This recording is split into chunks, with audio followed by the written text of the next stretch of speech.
Bem, pessoal, vamos finalizar então o movimento retilíneo uniforme, né? Para darmos continuidade ao curso, ok? Nós vamos ver basicamente aqui nessa aula sobre gráficos, ok? Vamos ver o conteúdo que eu vou estar abordando. Bom, no MRU nós temos que estudar dois gráficos basicamente, né? Posição versus tempo e velocidade versus tempo.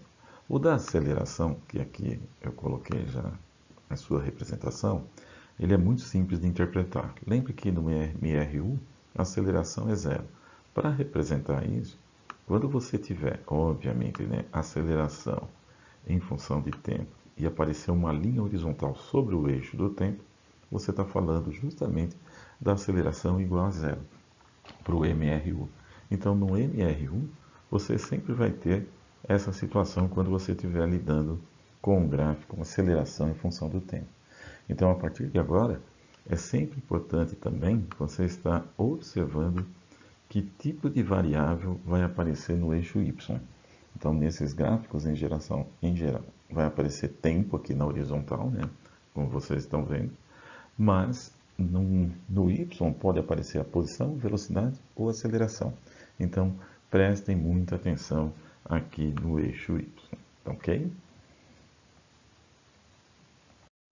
Bom, o primeiro gráfico é posição versus o tempo, né? Devido a nós termos essa função horária, né? Essa função horária vai nos dar no gráfico uma reta.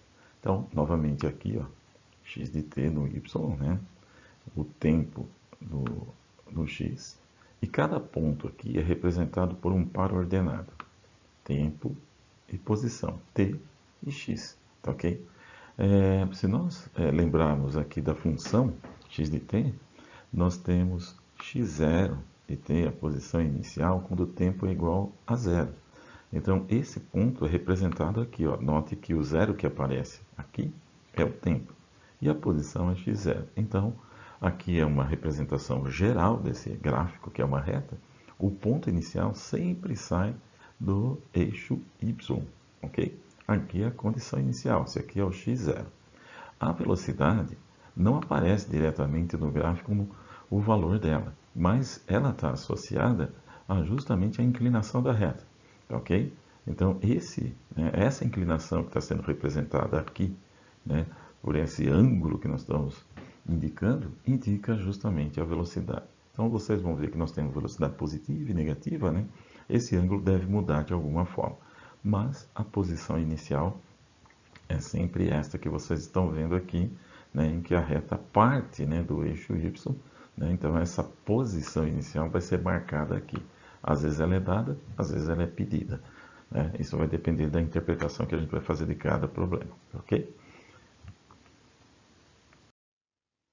Bom, aqui nós vamos descrever todas as possíveis situações que você pode encontrar o gráfico que representa a função horária da posição do MRU, tá ok? Eles estão separados em dois blocos. O bloco de cima é com velocidade positiva e o bloco de baixo é para velocidade negativa. Observe que no bloco de cima a inclinação da reta, né, é para cima. Podem ver aqui a inclinação dessa reta sempre, né, para cima, que a velocidade é positiva. Então, para esses três casos, a velocidade é positiva. No caso de baixo, a inclinação da reta é para baixo. Então, vocês estão vendo aqui que essa inclinação indica velocidade negativa. Tá ok? Agora, se os dois conjuntos são diferentes, porque as velocidades, ou positiva ou negativa, a reta pode estar mais para cima ou mais para baixo. Né? Isso vai indicar da onde o corpinho saiu. Vamos pegar aqui ó, o móvel, no primeiro caso, ele está saindo aqui da figura da origem mesmo. Né? Então, notem que ele está indo para a direita e está saindo da origem. Notem aqui no plano cartesiano, justamente saindo da origem, a posição inicial dele. Nesse segundo caso, o móvel está saindo à direita da origem. Né? Então, neste caso aqui, ela é representado desta forma, um valor acima da origem zero, né? Notem que aqui a posição está sendo representada por S, que é muito comum no ensino médio ser representado por S, né? Mas para nós aqui nós estamos usando o X, mas tanto faz, o que importa é o entendimento que nós vamos ter aqui, obviamente. Nesse terceiro caso, o móvel está saindo antes da origem. Olha aqui a posição no gráfico, né? Antes da origem, ok? Então são três situações, obviamente, diferentes. O que vale a pena mencionar é que nessa situação aqui, na terceira situação, o móvel passa pela origem. E isso é indicado justamente neste ponto aqui, ó.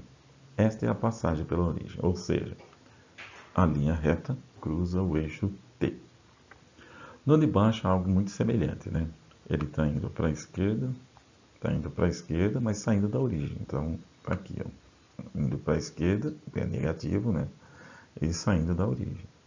Nesta posição, nós temos o móvel saindo à direita da origem. Portanto, aqui, né, como ele está indo para a esquerda, ele vai passar pela origem. Então, notem, ele está saindo antes da origem, né, depois da origem, desculpa, e vai cruzar o eixo X. Então, aqui é a passagem pela origem deste móvel. E no terceiro caso, ele já está à esquerda da origem, né, e não vai passar pela própria origem, tá ok? Então, essas 6 situações são todas as possíveis situações de representação de uma reta, né? E esta, obviamente, representa o movimento retilíneo uniforme, tá ok? Bom, a primeira situação interessante de cálculo é quando nós conseguimos calcular a velocidade a partir do gráfico. Como que nós vamos fazer isso? Bom, nós sabemos que a velocidade é constante, né? Então aí, tanto a velocidade instantânea quanto a velocidade média são iguais. Então vamos usar justamente o conhecimento que nós temos de velocidade, a velocidade média. Então velocidade média pode ser descrita desta forma, né? Δx sobre ΔT. Quem é Δx? x2 menos x1, né, como nós já sabemos, dividido por T2 menos T1. Eu preciso saber dois pontos cartesianos. Aqui no gráfico, esses pontos, né, estão indicados nessas posições aqui. Estou marcando um aqui e o outro aqui. Se bem que, se for dado a posição inicial, você também pode usar ele. Então, aqui, graficamente observando, nós temos 3 pontos conhecidos. Poderíamos usar esses 3. Estou usando o x1 e o x2, tá ok? Que são esses dois últimos pontos aqui no gráfico. Então, relacionado com x1 e x2, tem T1 e T2. Então, é só fazer a leitura desses valores, substituir aqui na equação da velocidade e calcular, obviamente, este valor. Tá ok? Outra consequência importante, né, que dando continuidade a essa questão da inclinação para esse gráfico ser justamente a velocidade, observem aqui, né, a inclinação dessa linha reta, né, que representa o movimento, né, a inclinação em relação à horizontal. E olha essa inclinação aqui. Você vê que V1, né, a reta que representa o movimento de o corpo 1, a inclinação é maior do que a da reta que, né, representa o movimento do corpo 2. Nesse caso, a velocidade, né, V1 é maior. Então, quanto maior, ou quanto mais inclinada a reta, maior é a velocidade do movimento. Tá ok? Neste outro lado aqui, nesse gráfico da direita, você vê que as duas retas, né, para corpo 1 e corpo 2, né, estão paralelas. Isso significa, como a inclinação é igual, as velocidades são iguais. Então, no caso, inclinação igual, retas paralelas. E isso indica, então, que as velocidades das partículas são iguais, tá ok? Então, nós vimos aí essa questão de como calcular a velocidade da partícula a partir do gráfico, né? Essa aqui é a ideia fundamental aí, usando aquele ΔX sobre ΔT, que é a definição de velocidade média. Mas lembre, então, né, já está escrito naqueles slides, né, que a velocidade média é a mesma que a velocidade instantânea. Então, o corpo sempre tem a mesma velocidade, movimento retilíneo uniforme. Tá ok? O exemplo 9 vai nos dar aí um exemplo de como calcular a velocidade a partir do gráfico, tá ok? Então, o gráfico está aqui do lado direito, né? E o item A dessa questão é calcule a velocidade da partícula. Bom, só temos que ter dois pontos, né? Esse ponto cartesiano, que é o ponto inicial, então pode ser usado. E o segundo ponto é este aqui, que é justamente a passagem pela origem da partícula. Obviamente, essa reta continuaria aqui para baixo. Então, usando esses dois pontos, né, fazendo a leitura correta deles, né, a interpretação correta deles, podemos, obviamente, fazer o cálculo da velocidade. Então, o primeiro ponto, né, é quando ele parte aqui, né, da posição inicial, esse é o T1. Né? E o segundo ponto é quando ele está passando aqui pela origem, né, que é o T2. Então, quando o tempo for zero, é a posição inicial lá em cima, né, que nós estamos vendo lá no topo do gráfico, 20 metros. E quando ele passa pela origem, que é 4 segundos, a origem, o x2 é zero. Então, está aqui as 4 informações. E a gente pode alimentar, obviamente, aquela relaçãozinha que vimos agora há pouco aí. Então, é x2 menos x1. Então, x2 é zero, x1 é 20. Faz a subtração, dá menos 20. T2 menos T1. T2 é 4, T1 é 0, faz a subtração, dá 4. Como tem um sinal negativo, 20 dividido por 4, menos 5. Que faz sentido, né, pessoal? A velocidade é negativa e note que a inclinação é para baixo. Está determinado assim a velocidade a partir desse gráfico. Do item B, do exemplo 9, é pedido agora a função horária do movimento. Aqui sempre vai ter um probleminha que pode acontecer, né? Às vezes a posição inicial pode ser dada, que é o caso, às vezes ela não é dada. Se ela não é dada, significa que tem que ter mais informações no gráfico, tá ok? A ideia então aqui é bem simples. Como nós determinamos no item A anterior dessa questão a velocidade, agora é só alimentar a relação da função horária da posição. Então, nós temos aqui a posição inicial 20 metros, velocidade que é menos 5 metros por segundo, vezes o tempo. Essa é a função horária para esse movimento aí. Então, no item C, que vocês estão vendo aqui, ele pede para encontrar, né, usando a função horária que determinamos agora há pouco, a posição da partícula para t igual a 2 segundos.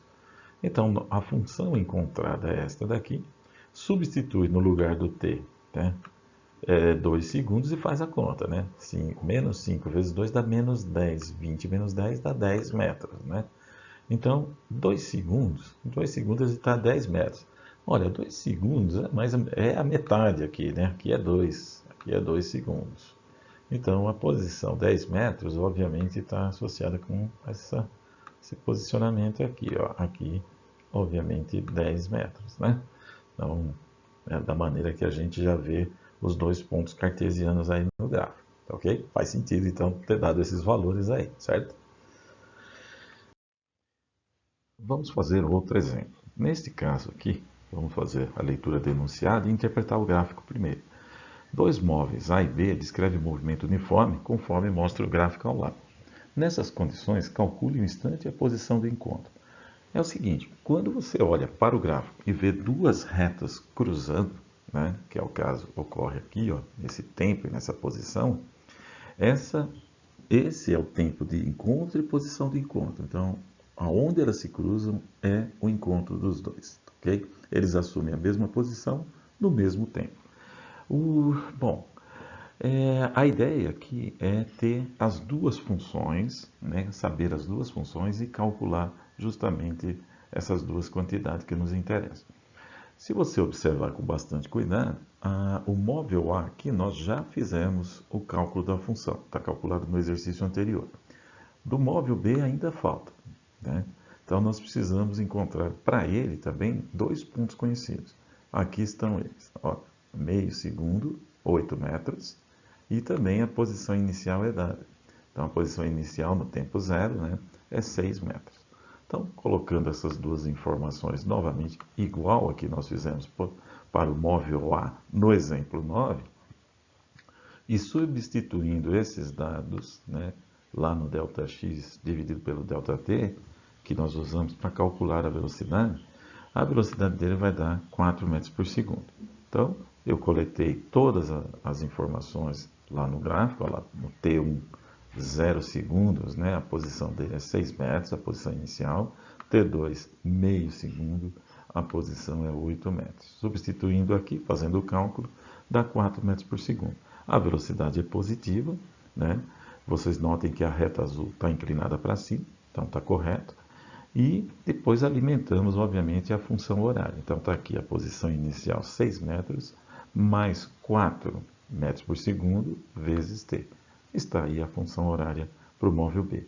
Agora nós vamos fazer justamente o cálculo de encontro dos dois. Vamos ver as condições, né, justamente do encontro para esses dois móveis.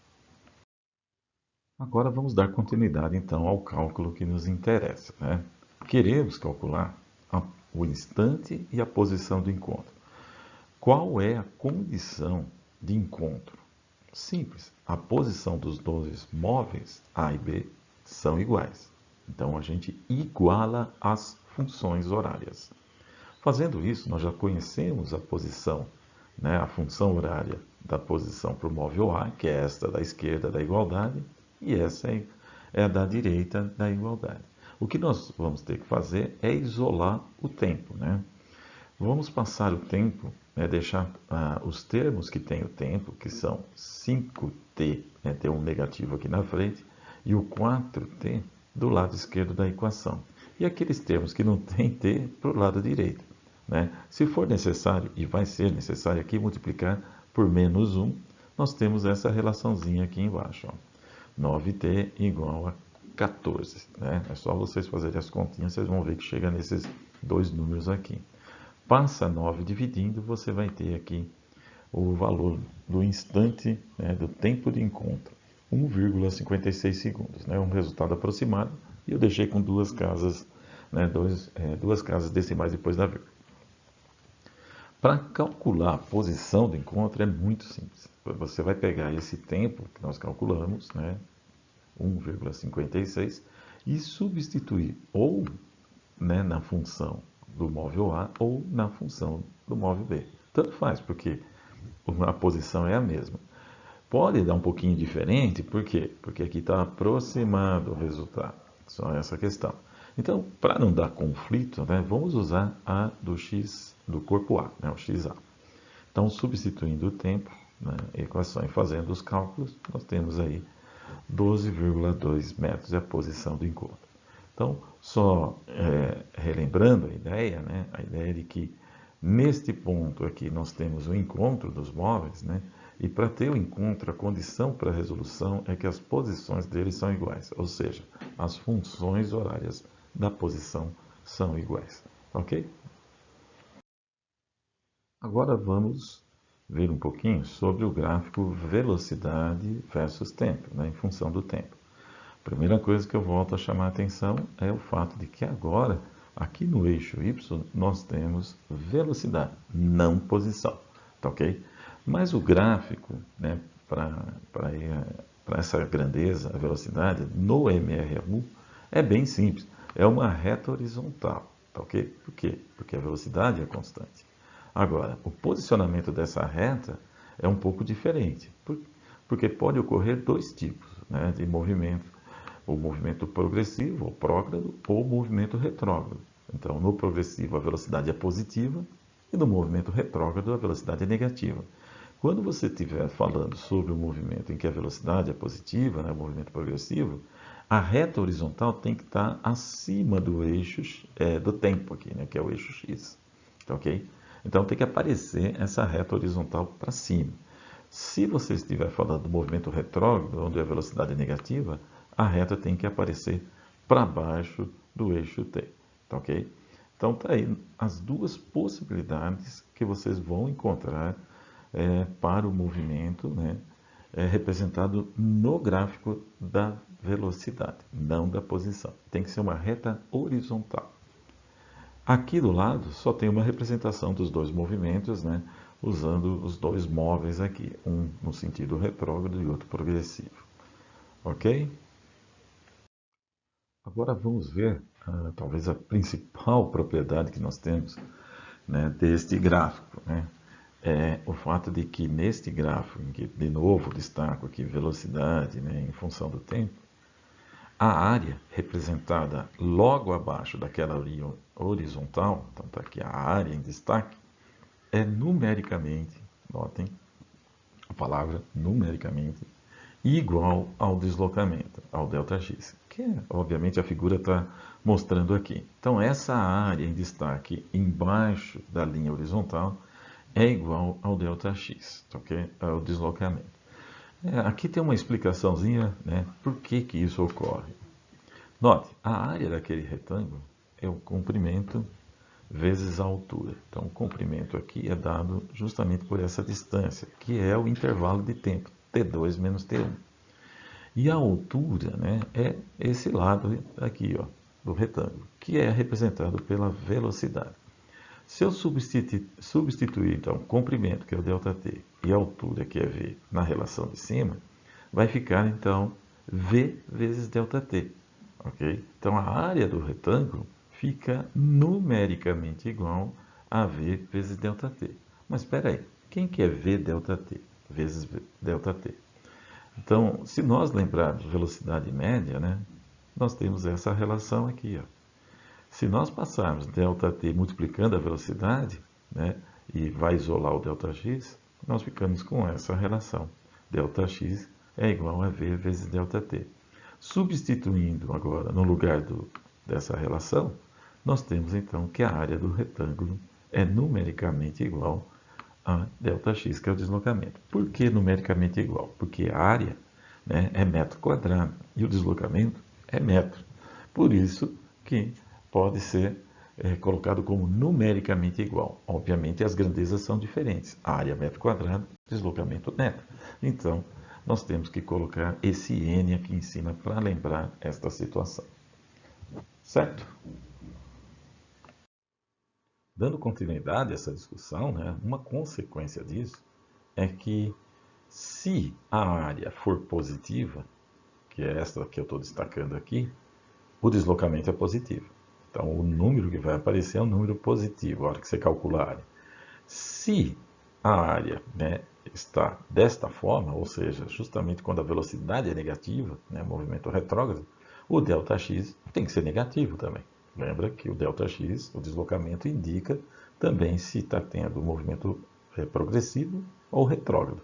Então, né, essas são as duas ideias para esse movimento. Se a velocidade, né, a linha da velocidade estiver sobre o eixo x, que é o ΔX2 aqui, a velocidade é zero, então o deslocamento é zero, não tem área, tá ok? Então, vai ser positivo o deslocamento, né, com velocidade positiva, né, progressiva, velocidade de movimento é positivo, e vai ser negativo o deslocamento para quando o movimento é retrógrado, tá ok? Isso é consequência da análise que a gente já faz há algum tempo do movimento, né? Bom, exemplo, né, para esse caso aí, né, de gráfico de velocidade em função do tempo. Então vamos olhar o gráfico aqui e seus detalhes. Ó, primeiro, obviamente, o eixo Y é a velocidade, né, em quilômetros por hora, muito cuidado com a unidade, e o eixo do tempo aqui está sendo dado em horas. Então agora, para esse movimento, então, sempre observar os eixos, porque aqui pode ser o eixo, em vez de ser velocidade, pode ser posição. Então, quando é velocidade, obviamente, as interpretações são diferentes daquele que é de posição, ok? Bom, o que é pedido aqui? Calcular o deslocamento, né, de 0 a 4 horas. Então, olhando aqui, pessoal, vamos fazer de hora em hora. Na primeira hora, de 0 a 1 hora, a velocidade é nula, ele não desloca. Mas de 1 a 2 horas, nós temos essa área aqui. Ó. A base, o comprimento é 1, note o intervalo de tempo é 1 hora, e a altura é 4, né? Note que é positivo. Então, note aí, ΔX1, 4 km. Agora, entre 2 horas e 3 horas, nós temos essa área negativa, significa movimento retrógrado, né? Então, o intervalo de tempo, 1 hora, então o comprimento da área é 1, e a altura, né? A altura é justamente menos 6 aqui, né? Então, fazendo a multiplicação, né, da velocidade, que é menos 6, pelo intervalo de tempo, que é 1, então vai dar menos 6 km. Agora aqui, né, no terceiro retângulo aqui em destaque, entre 3 e 4 horas. Então nós temos o intervalo de 1 e a altura, né, então o comprimento é 1 e a altura é 6 km também. Então, a terceira área, né, é 6 km, né, que é a altura 6, o intervalo de tempo 1. Né? O último intervalo de tempo, bom, ele foi pedido, né, foi até 4 horas, não vamos calcular, mas se fosse calcular, note que aqui a velocidade é zero, ela está justamente sobre o eixo aqui, ok? Bom, então vamos pegar os três retângulos lá, ΔX1, no deslocamento 1, 2 e 3. ΔX1 é 4 km, ΔX2 menos 6 km e o ΔX3 6 km. Se nós somarmos, né, vai dar 4 quilômetros ao todo. Você vê que aqui, obviamente, esses dois se cancelam, menos 6 mais 6 quilômetros, só sobra 4, né? Então tá aí, né? Então nós usamos, né, que ΔX é igual à área. A área é comprimento vezes altura. Lembra que cada comprimento aqui equivale a 1, que é 1 hora, né? O intervalo de tempo, cada comprimento de cada retângulo. Vezes a altura, aí vai depender, obviamente, qual é a velocidade. No ΔX1 a velocidade é 4, 4 vezes 1, 4 km. No segundo, a velocidade é menos 6, vezes 1 hora, que é o intervalo de tempo aqui, que é o comprimento. E no último, a altura vale 6, o intervalo de tempo é 1. Só multiplicar, você tem então justamente o deslocamento. Ok?